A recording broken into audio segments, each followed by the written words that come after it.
This week we'll be reading selections from W.E.B. Du Bois and Jack London.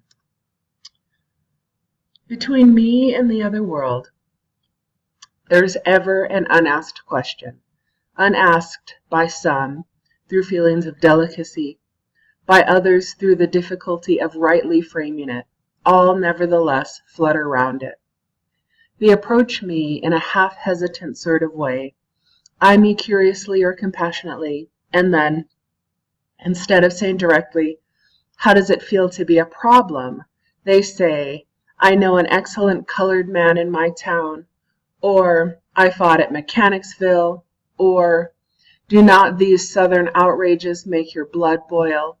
At these I smile, or am interested, or reduce the boiling to a simmer, as the occasion may arise.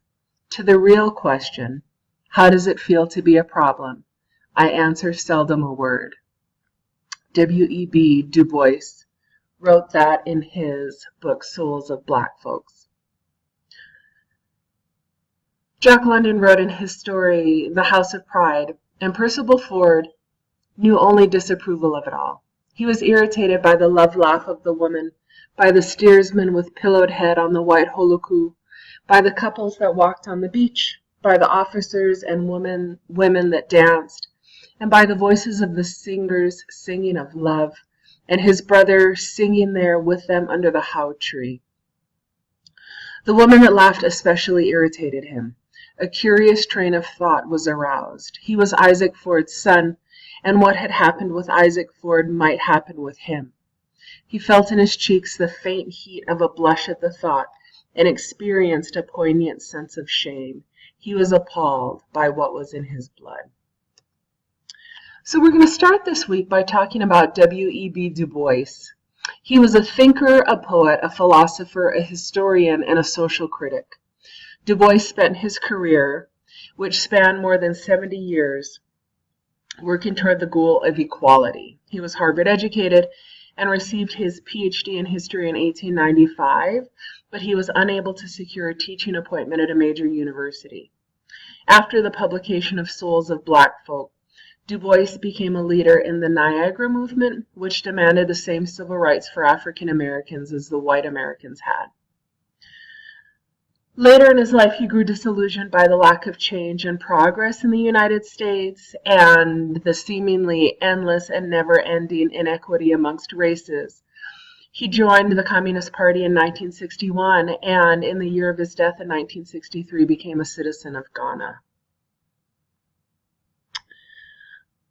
While you're reading W.E.B. Du Bois, two of the recurring themes in his work are the idea, first, of the veil, and he writes about operating within and outside of the veil.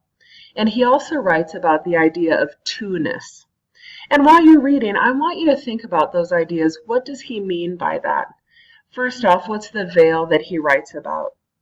And when he meditates on his place in the world, he tries to understand why there's a separation between being an American and an African American.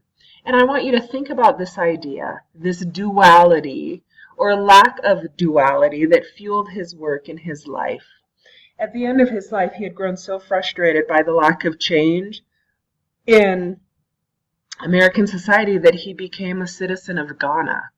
Do you think he died thinking the work he did wasn't enough?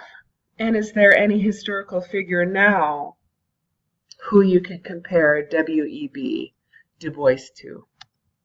The next writer we're going to talk about this week is Jack London. And Jack London was born in San Francisco in 1876. He was raised by his neighbors whose parents were absent, and at the age of 15, he ended up leaving home to sail San Francisco Bay as an oyster pirate. He started drinking at a young age and turned into a full-blown alcoholic. He traveled extensively and became modern America's first Pacific Rim writer. And even though his career spanned only 20 years, he was a best-selling author and quickly on his way to becoming one of the most famous writers in the United States. He was only 40 when he died.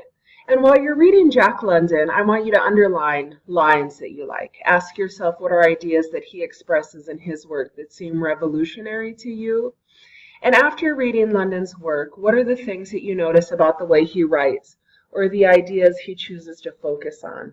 London was a socialist. After his great literary success, London joined the ranks of those that he wrote so hard against.